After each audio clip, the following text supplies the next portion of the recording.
that she keeps me as her servant forevermore. Lady Vienna.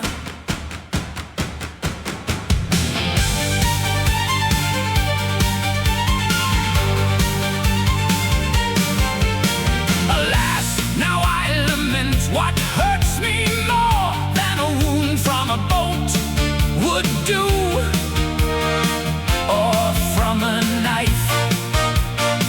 Therefore he is mad who goes boasting of his joy until one asked him for it.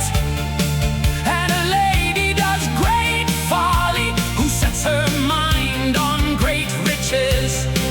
May God guard Lady Vienna from it.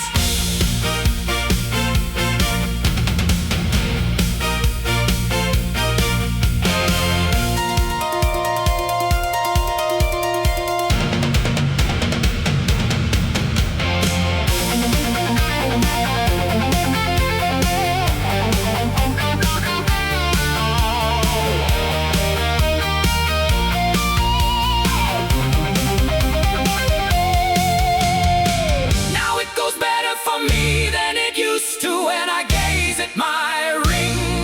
I see no city nor castle that does not do